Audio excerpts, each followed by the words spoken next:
Capítulo 1. María Ernestina. Bahía Inglesa estaba casi vacía en el mes de junio, lejos del bullicio veraniego. Ernestina permanecía de pie con las manos en los bolsillos. Miraba el sol acostándose en el mar. El frío del otoño se agudizaba a esa hora con el viento que levantaba espumosas olas mientras caía la tarde. Respiró hondo. El cabello se le arremolinaba, las bocanadas de aroma salino le daban la tranquilidad que necesitaba para reflexionar. Ella, tan segura de sí misma, tan pensante, ahora podía dejar salir la angustia que había guardado en silencio. Hoy había escuchado palabras que le permitirían continuar con su vida, aunque no todas las preguntas tuviesen respuesta. Sus silencios venían desde muy lejos. Llevaba en las espaldas más de 3 décadas de dudas, pero las cosas se habían comenzado a encadenar solo 3 meses antes. El destino, cual si fuera un inmenso telar, había movido los hilos. La doctora María Ernestina Walker Canessa colocó el estetoscopio en el bolsillo derecho de la chaqueta luego de concluir el control de sus pacientes internados en traumatología y de las 2 cirugías que había realizado durante la jornada. Su cuerpo esbelto, cimbreante, se movía con soltura y elegancia, como si no estuviese cansada. La cintura pequeña y las caderas redondeadas, las piernas firmes, torneadas, la hacían verse como una modelo, luciendo su figura en una pasarela, aunque fuera el pasillo del Hospital Nacional de Traumatología y Ortopedia San Miguel Arcángel de Chile. Estaba acostumbrada a las miradas disimuladas y otras no tanto de sus colegas. Parecía al menos 10 años menor a sus 41, debido a la honda pasión que tenía por la actividad física que desarrollaba diariamente, trotando por las calles semidesiertas de Santiago al amanecer, antes de partir a cumplir con sus tareas habituales, salvo aquellos días en que tenía que dar de guardia en el hospital. Los hombres nunca habían sido su prioridad después de la mala experiencia con Lucas, y si bien disfrutaba de algunos escarceos de vez en cuando, prefería mantenerse libre de cualquier compromiso que pudiese hacer peligrar su libertad. Tenía pocas amigas, aunque ciertas veces se reunía con ex compañeras de promoción del Colegio de las Esclavas del Sagrado Corazón de Jesús para tomar unos tragos y salir a bailar. Ella prefería leer un buen libro y escuchar música en el living de la casa, envuelta en su gastado pijamas y calzada con pantuflas con una cerveza fría cerca. Quizás esta costumbre de salir poco y mantener una vida reservada y cautelosa provenía de la etapa más difícil de la niñez, cuando su madre tuvo que regresar a la casa familiar en Santiago con ella, que apenas había cumplido 12 años, luego de la muerte de su padre en manos de la guerrilla. Por más que hacía un gran esfuerzo para recordar aquella ciudad de la tercera región u otros hechos de la infancia, apenas le quedaban ciertas reminiscencias. Más bien eran flashes, como fotografías que pasaban rápidamente. Aprendió a escuchar, observar y callar. Así vio marchitarse la belleza materna, pues falleció cuando ella transitaba la adolescencia y años más tarde los 2 ancianos abuelos que tanto amaba.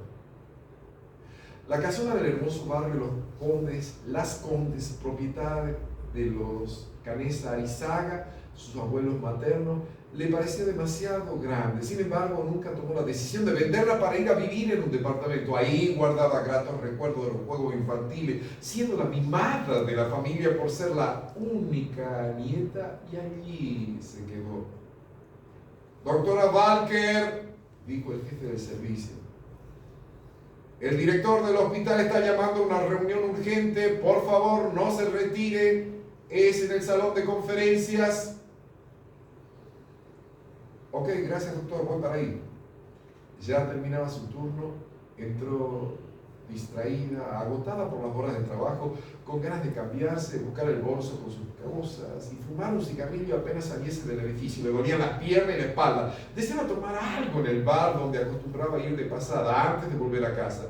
Ernestina ingresó al salón y se encontró con un clima tenso. Los médicos y el personal de enfermería murmuraban algo respecto a alguna catástrofe en el norte del país.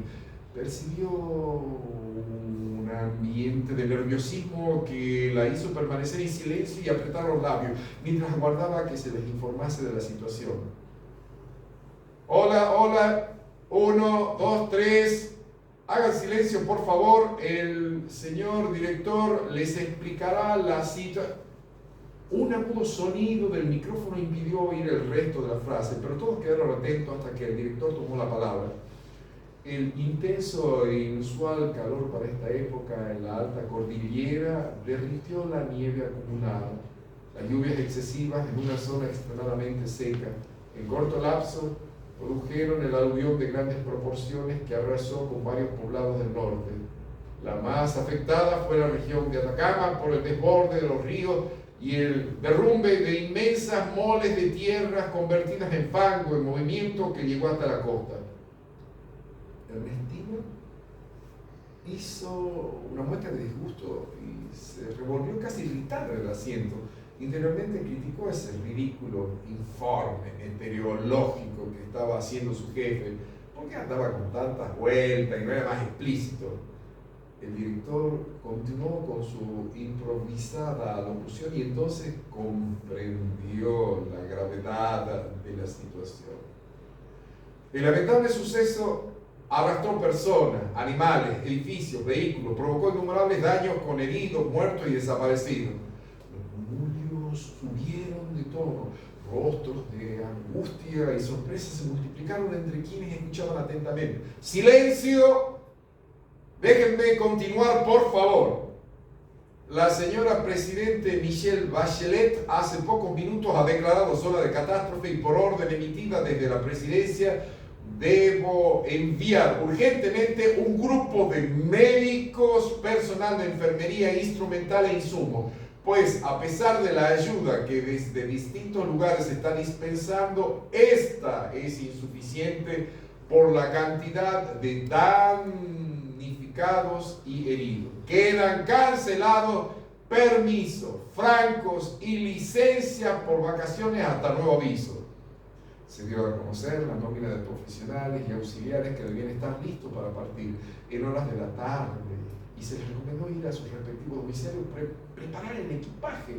El personal designado entre los que se encontraba la doctora Valker Canessa recibió instrucciones y planificación sobre dónde establecería el comando central para operar. Un escalofrío recorrió la espalda de Ernestina cuando escuchó que la base de actividades estaría en Copiapó y todo volvió de golpe a su memoria. Allí se encontraba el regimiento de Rafael Torreblanca, antiguo regimiento de infantería número 23, lugar donde su padre prestara funciones hasta el día de su muerte. El bus partió a media tarde y devoraba los kilómetros. Iban por la ruta 5 o Panamericana que atravesaba Chile de punta a punta como una columna vertebral hasta la lejana Arica al norte. Las distintas ciudades y pueblos se sucedían a medida que el transporte avanzaba. Observó una importante cantidad de vehículos pertenecientes a variadas organizaciones que transitaban en el mismo sentido. Los pensamientos de la etapa de su niñez iban y venían rápidamente. A través del vidrio semi-empañado por la diferencia de la temperatura, Ernestina entró en un caleidoscopio de recuerdos. Había nacido en la capital chilena, recordaba las fiestas patrias con la ciudad vestida de rojo, azul y blanco. Los guasos chilenos lucían sus mejores ropas, haciendo alarde de su prestancia y arrancando suspiro a las mujeres al bailar la cueca. Su mamá Helen, de rasgos tan finos y frágil salud, a quien rememoró leyendo casi siempre libros de poesía que compraba, le regalaban o extraía de la poblada biblioteca, los desfiles militares en el Parque O'Higgins de Santiago, donde la llevaban para ver a su padre, Patricio Walker Soto, con su hermoso y brillante uniforme marchando con las tropas y ella agitando la pequeña bandera. Su papi llegando del cuartel aún uniformado de fajina y rodeándola con sus brazos. La imagen de esa hermosa mujer llorosa, tratando de mantenerla entereza, apretándole fuertemente la mano mientras sonaba el clarín durante las exequias. El apresurado regreso a la capital chilena junto a su madre y abuelos. Un barquinazo del transporte la sorprendió e hizo que entreabriese los ojos. Casi todos sus compañeros dormitaban. A la luz que antecede la aurora divisó ondulaciones desérticas, como en ramalazos volvían las imágenes de su madre con un libro amarillento entre las manos, hablándole de su juventud. Mencionaba frecuentemente a Lucía Carmona, la poeta argentina nacida en Chilecito, La Rioja. Mamá, ¿por qué te gusta tanto? Porque sabe expresarse con el alma, porque su poesía es dolorosa y el paisaje que describe es tan similar a nuestro norte chileno. Ernestina escarbó en la memoria en busca de unos versos que solía recitar Helen lentamente, con los ojos brillantes de emoción contenida, y creyó oír su voz pausada y suave. En este espacio largo que casi me parece una utopía del aire, rosa mis sienes un paralelo extraño, no registrado, muerto. Una espuma invisible me palpa las arterias y los brazos del día se afinan hasta el ansia. No recordaba cómo continuaba. A su regreso rastrearía el libro en la biblioteca, lo debería leer íntegro y buscaría ese poema. Habían pasado demasiados años, pero dentro de ella todo seguía latente. Tuvo la suerte de estudiar medicina y recibirse con honores gracias al apoyo incondicional de los abuelos. Muy poca memoria guardaba de la etapa de protestas y revueltas. Por ese entonces era bebé y cuando fue creciendo ciertos temas no se comentaban o se hablaban en voz baja en la intimidad del hogar, cuidando que ella no estuviera cerca. En ese tramo de la infancia, su padre fue trasladado por razones de servicio a la tercera región de Atacama. Regresaba a Santiago cada tanto, pues Helen necesitaba cuidarse a causa de los problemas de corazón y el joven capitán prefirió que se quedase con la pequeña hija en la casona familiar, más aún cuando el conflicto limítrofe con Argentina transitaba su punto más crítico y las tropas estaban movilizadas. Fue penosa la separación. Las actividades inherentes a su función lo mantenían ocupado y hacían todo más difícil, porque en las pocas horas que tenía de descanso al militar lo agobiaba la soledad. Tiempo después, una vez que se aceptó la mediación vaticana y se firmó el Tratado de Paz con Argentina, Patricio resolvió que la familia se trasladase al lugar en que había sido destinado para que estuvieran reunidos.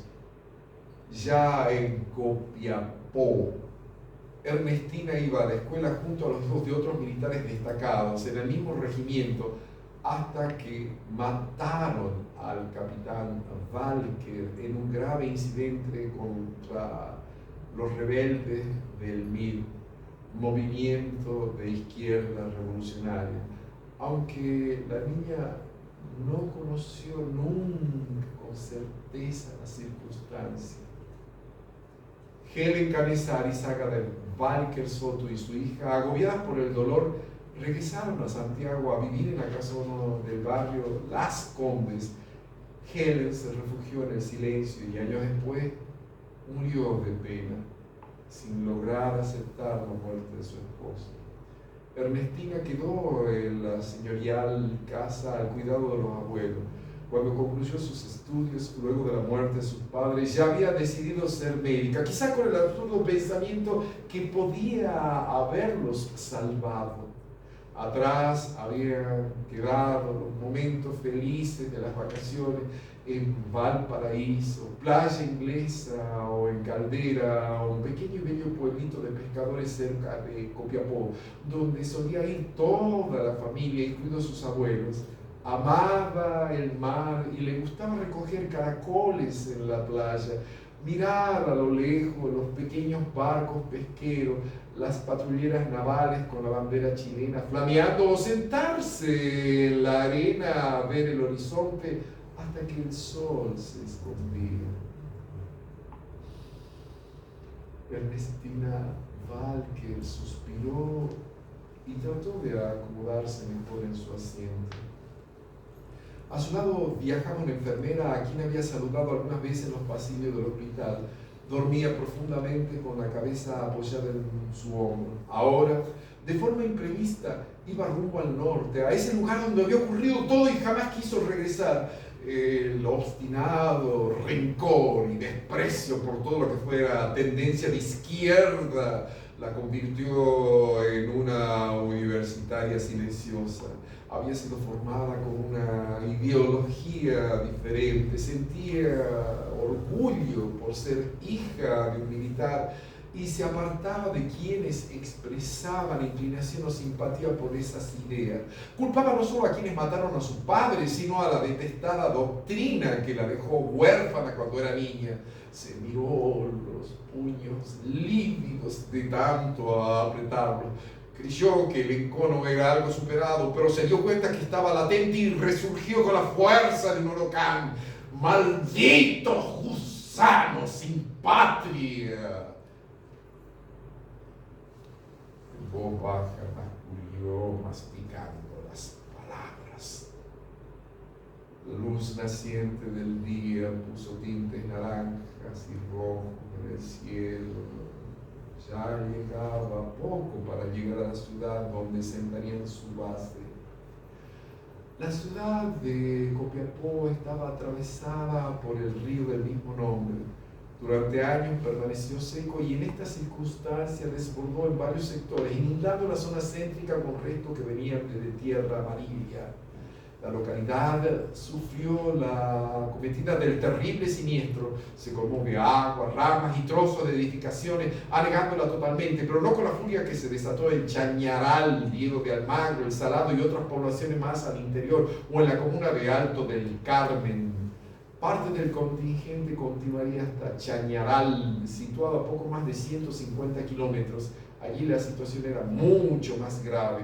Necesitaban manos que ayudaran, pues la catástrofe arrasó casi todo, con pérdidas humanas, viviendas, comercio, oficinas del sector céntrico. Las aguas invadieron incluso el municipio, la biblioteca y el cuartel de bomberos. Se instalaron puestos de campaña para atender los heridos, organizar equipos de salvamento y donaciones. No tenían certeza hasta dónde se podría avanzar por la ruta, porque el río Salado, con su desborde, dividió en dos la ciudad.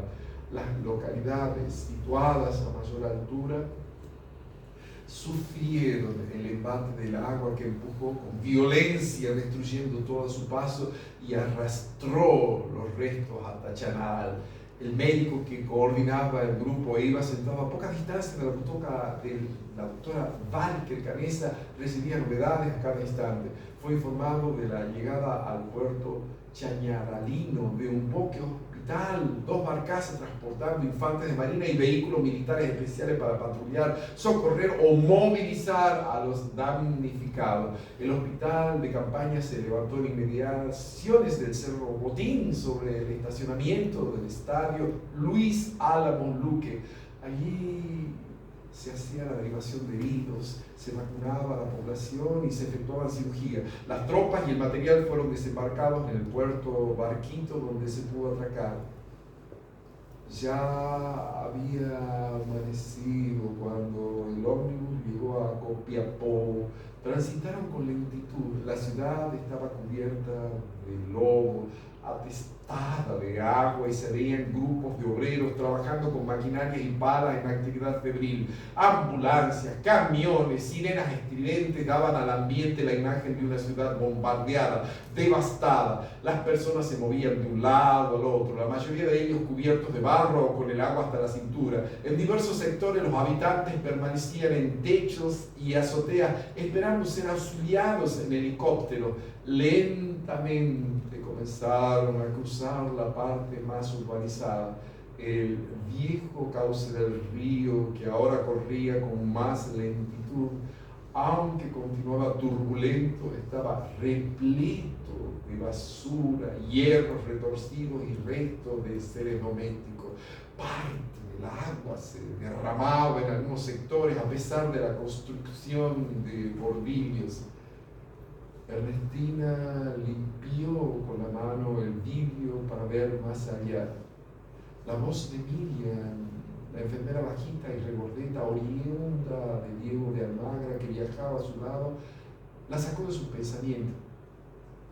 Mire esa casa que está ahí abandonada, allá, al otro lado del río, impresiona, ¿no? Parece que está por caerse. Ella la vio a través de la ventanilla. Parecía haber tenido épocas de esplendor, pero ahora estaba rodeada de agua sucia. Al techo de dos aguas le faltaban tejas.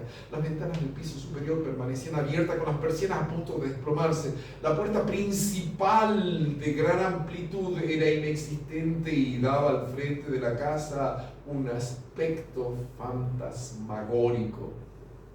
No supo por qué se estremeció. Semejaba un rostro espectral salpicado de fango. Continuó viéndola fijamente hasta que quedó atrás.